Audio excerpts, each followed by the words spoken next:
ദൈവത്തിന് മഹത്വം. ഇന്ന് നമ്മൾ L G B T in the light of Bible എന്ന് പറയുന്ന നമ്മുടെ സീരീസിലെ 3-ാമത്തെ എപ്പിസോഡാണ് ചെയ്യുന്നത്. ഇന്ന് നമ്മൾ ട്രാൻസ്ജെൻഡേഴ്സ് എന്ന് പറയുന്ന ഗ്രൂപ്പിനെ കുറിച്ചാണ് ഡിസ്കസ് ചെയ്യുന്നത്. പലപ്പോഴും ഇവർ ആരാണ്, ഇവർക്ക് എന്തെങ്കിലും പ്രത്യേക പരിഗണന കിട്ടേണ്ടതുണ്ടോ, ഇവർക്ക് എന്തെങ്കിലും പ്രശ്നങ്ങളുള്ളവരാണോ, അങ്ങനെയുള്ള പല കാര്യങ്ങളും ഇവരെക്കുറിച്ച് എന്താണെന്നുള്ള വ്യക്തമായൊരു ധാരണ ഇല്ലാത്ത കുറേ പേരെങ്കിലും ഉണ്ടാവും. പല പല സംശയങ്ങളുള്ള ആളുകളുണ്ടാവും.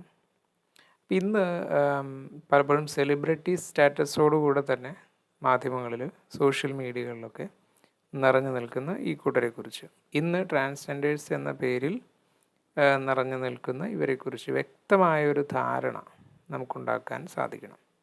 അപ്പോൾ ശരിക്കും ഇതിനെക്കുറിച്ചൊരു ധാരണ ഉണ്ടാവണമെങ്കിൽ ഈ ട്രാൻസ്ജെൻഡേഴ്സ് എന്ന് പറയുന്ന ഒരു വാക്കിനെ കുറിച്ച് മാത്രം ചിന്തിച്ചാൽ നമുക്ക് പറ്റില്ല.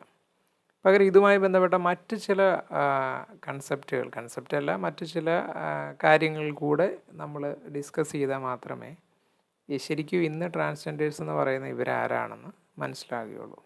അപ്പോൾ ആദ്യം അങ്ങനെ ഒരു ടേമിനെ കുറിച്ചോ അല്ലെങ്കിൽ അങ്ങനെ ഒരു വിഭാഗത്തെക്കുറിച്ചുമാണ് ആദ്യം നമ്മൾ ഇന്ന് ചിന്തിക്കാൻ പോകുന്നത്.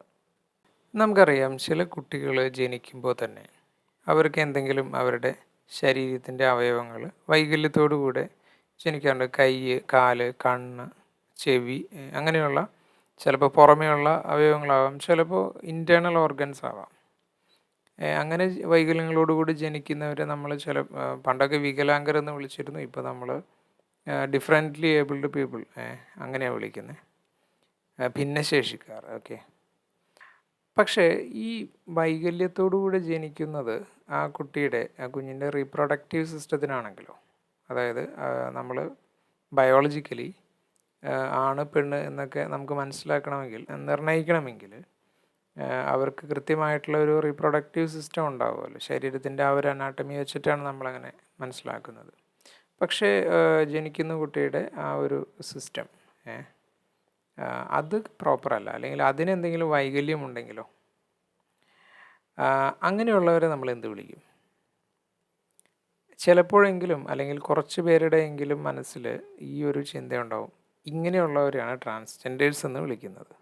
അതായത് ശാരീരികമായി ഇങ്ങനെ ഒരു പ്രോബ്ലം ഉണ്ട്, അതുകൊണ്ട് അവർക്ക് ആ വൈകല്യം ഉള്ളതുകൊണ്ട് അവരുടെ ആ ഒരു ജെൻഡർ ഏതാണെന്ന് നമുക്ക് നിർണ്ണയിക്കാൻ സാധ്യമല്ല, അതുകൊണ്ട് അവരെ ട്രാൻസ്ജെൻഡേഴ്സ് എന്ന് വിളിക്കുന്നു എന്ന ഒരു ധാരണ ചിലപ്പോൾ ഉണ്ടാവാം. എന്നാൽ ഇന്ന് ട്രാൻസ്ജെൻഡേഴ്സ് എന്നറിയപ്പെടുന്ന കൂട്ടർ ഇങ്ങനെയുള്ളവരല്ല.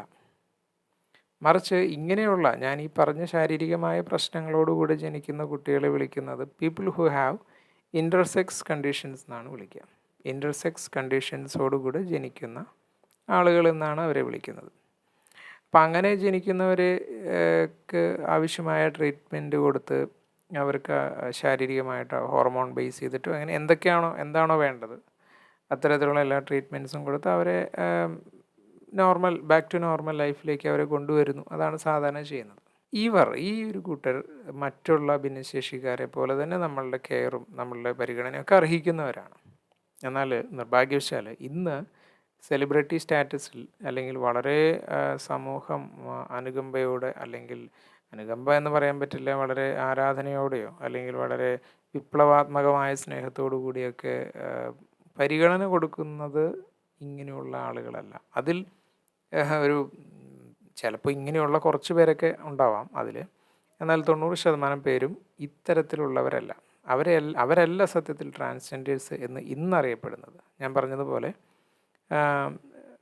ഇൻ്റർസെക്സ് കണ്ടീഷൻസ് ഉള്ളവർ എന്നുള്ള വിഭാഗത്തിലാണ് ഇത്തരത്തിൽ ജനിക്കുന്നവർ അറിയപ്പെടുന്നത്. അപ്പോൾ പിന്നെ ഇന്ന് ആരാണ് ഈ ട്രാൻസ്ജെൻഡേഴ്സ് എന്ന് പറയുന്ന കാറ്റഗറിയിൽ വരുന്ന ആളുകൾ? ഇന്ന് സത്യത്തിൽ ഈ ഒരു കാറ്റഗറിയിൽ വരുന്നവർക്ക് ശാരീരികമായിട്ട് അങ്ങനെ ബൈ ബർത്ത് ജന്മന എന്തെങ്കിലും പ്രശ്നങ്ങളോ ഡിഫക്റ്റോ ഉള്ളവരല്ല. അവർ ജനിക്കുമ്പോൾ പൂർണ്ണമായിട്ടും ഒരു സ്ത്രീയായിട്ട് അല്ലെങ്കിൽ ഒരു പുരുഷനായിട്ട് തന്നെയാണ് ജനിക്കുന്നത്. ബയോളജിക്കലി അവരങ്ങനെയാണ് ജനിക്കുന്നത്.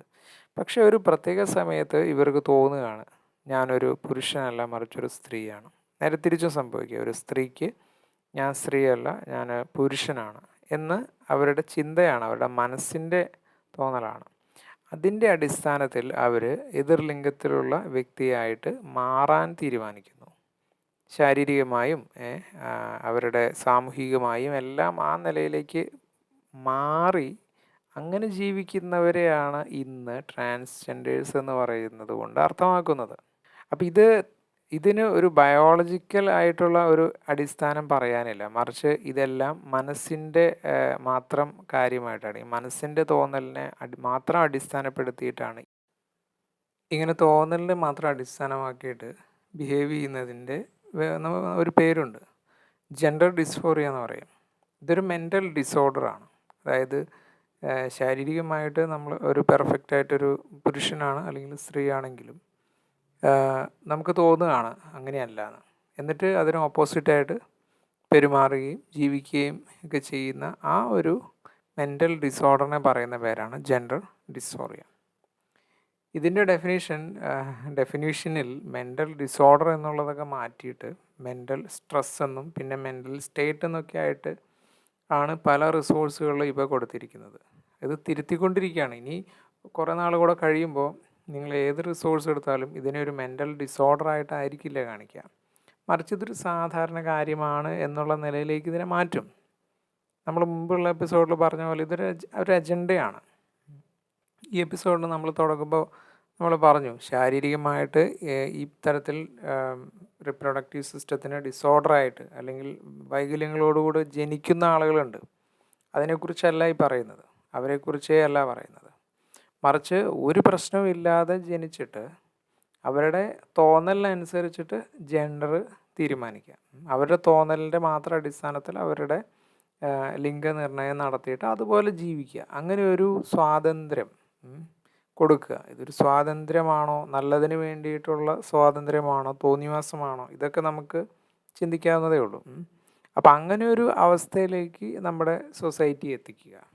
എന്തുകൊണ്ടാണ് ഇതിനൊരു അജണ്ടയാണെന്ന് പറയാൻ കാരണം ഈ ക്രിസ്തീയ വിശ്വാസം ഒക്കെ വിട്ടോ, ഈ സയൻസ് എടുത്തോ, ഇനി സയൻസ്, ഇതിന് ശാസ്ത്രീയമായ എന്ത് അടിസ്ഥാനമാണുള്ളത്?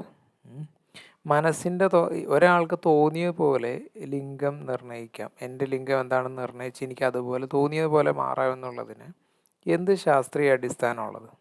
മനുഷ്യനെ വിടാം, നമുക്ക് ഒരു പശു എടുക്കാം. ഈ പശു ആണാണോ പെണ്ണാണോ എന്ന് നമ്മളെങ്ങനെ നിർണ്ണയിക്കുന്നത്? പശുവിന് എന്താണാവോ തോന്നുന്നത് എന്ന് വിചാരിച്ചിട്ടാണോ? അതിൻ്റെ ചിന്തകൾ വല്ല സെൻസറും വെച്ച് പിടിച്ചെടുത്തിട്ട് അയ്യോ ഈ പശു ചിന്തിക്കുന്നത് അതൊരു കാളയാണെന്നാണ്, അല്ലെങ്കിൽ അതൊരു മൂരിക്കുട്ടിയാണെന്നാണ് ചിന്തിക്കുന്നത്. അപ്പം അതുകൊണ്ട് നാം ഉടനെ തന്നെ ഇതിനെ സർജറിയൊക്കെ ചെയ്ത് ഹോർമോൺ ട്രീറ്റ്മെൻറ്റൊക്കെ ചെയ്ത് ഉടൻ തന്നെ നമുക്കതിനെ ഒരു മൂരിയാക്കാം. അങ്ങനെ വിചാരിച്ചാൽ അതിനെ മൂരിയാക്കുന്നുണ്ടോ? ഒരിക്കലും അല്ലല്ലോ. ശാസ്ത്രീയമായി യാതൊരു അടിസ്ഥാനത്തിൻ്റെയും പേരിലല്ല ഇതൊന്നും നടക്കുന്നത്. ഇത് നാം മുമ്പ് കണ്ട പോലെ മെൻ്റൽ ഡിസോർഡറാണ്. ഈ വൈകല്യങ്ങളെയൊക്കെ നോർമലൈസ് ചെയ്ത് സാധാരണ കാര്യമാക്കി മാറ്റിക്കൊണ്ട് നമ്മുടെ സമൂഹത്തിൻ്റെ ഇപ്പോഴത്തെ ആ അടിസ്ഥാനത്തെ, അതിൻ്റെ നല്ല ഒരു സ്ട്രക്ചറിനെ എങ്ങനെയെങ്കിലും തകിടം മറിക്കുക, ഇതാണ് ഇതിൻ്റെ പുറകിൽ, അല്ലാതെ വേറെ ഒന്നുമില്ല. ഇതിന് പേര് കൊടുക്കും, വിപ്ലവാത്മകമായ സ്നേഹം, സ്നേഹത്തിന് അതിർവരമ്പില്ല, അതാണ് ഇതാണ് എന്നൊക്കെ പറയും. പക്ഷെ ഇതിന് ഈ പരിണാമവാദികൾക്കും നിരീശ്വരവാദികൾക്ക് ആയിട്ടുള്ള ആളുകൾക്ക് പോലും ഇതിനെ ബാക്കപ്പ് ചെയ്യാൻ ആവശ്യമായ ശാസ്ത്രീയമായ ഒരടിസ്ഥാനവും ഇല്ല എന്നുള്ളതാണ് നഗ്നമായ സത്യം. അതുകൊണ്ടാണ് ഇത് അജണ്ടയാണ് എന്ന് പറയുന്നത്.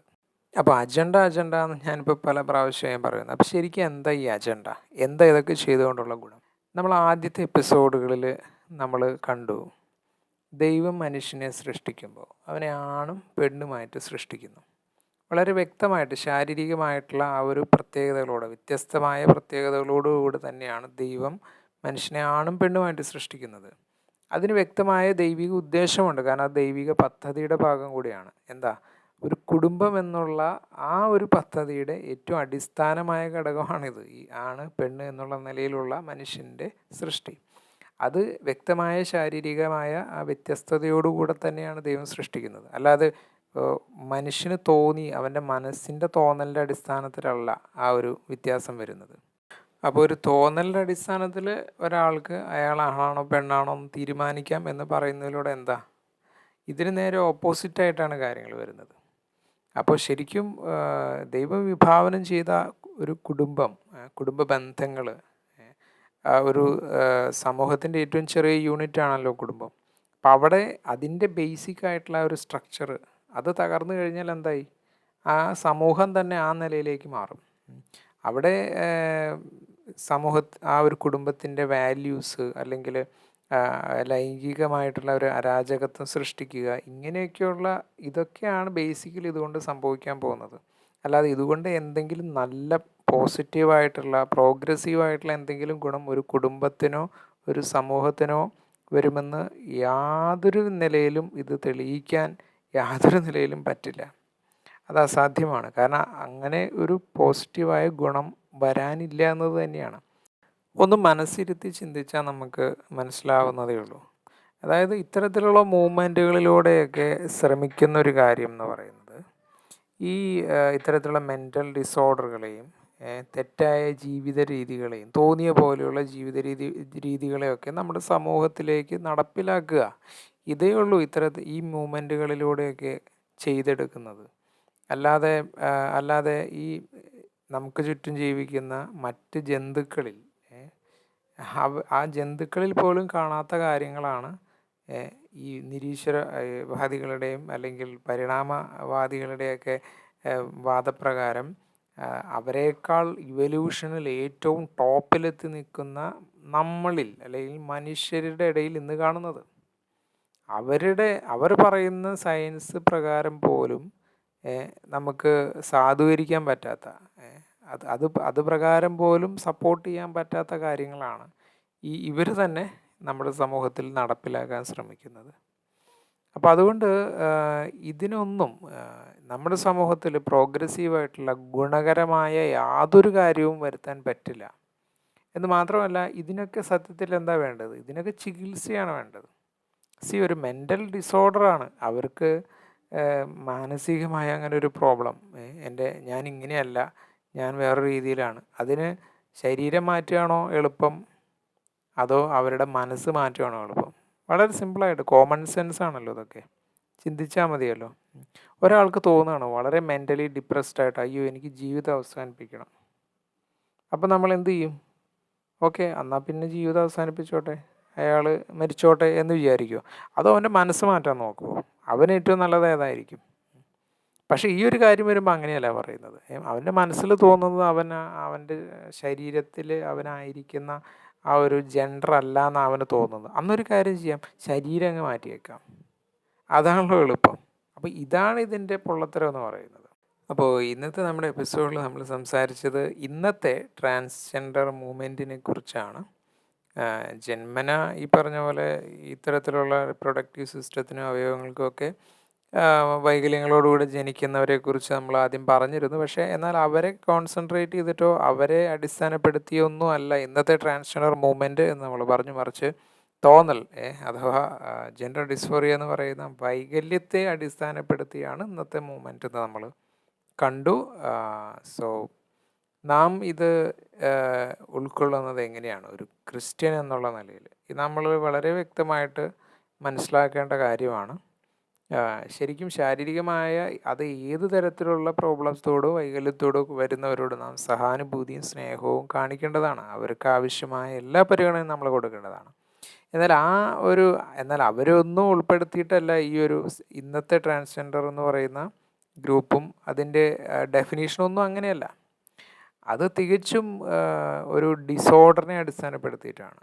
തികച്ചും ഇന്നത്തെ നമ്മുടെ ബിബ്ലിക്കലിയുള്ള നമ്മുടെ ഫാമിലി മൂല്യങ്ങൾ, നമ്മുടെ മൂല്യബോധത്തെയൊക്കെ മാറ്റിമറിച്ചുകൊണ്ട്, ദൈവിക പദ്ധതിയെ മാറ്റിമറിച്ചുകൊണ്ട് തോന്നിയതുപോലെ ജീവിക്കുക, തോന്നിയതുപോലെ കാര്യങ്ങൾ ചെയ്യുക എന്നുള്ള ഏക അടിസ്ഥാനത്തിൽ മാത്രം മുമ്പോട്ട് വരുന്ന ഒരു മൂവ്മെൻറ്റാണ് എന്ന് നമ്മൾ കണ്ടു.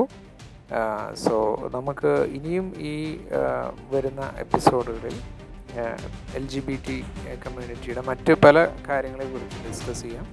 God bless you.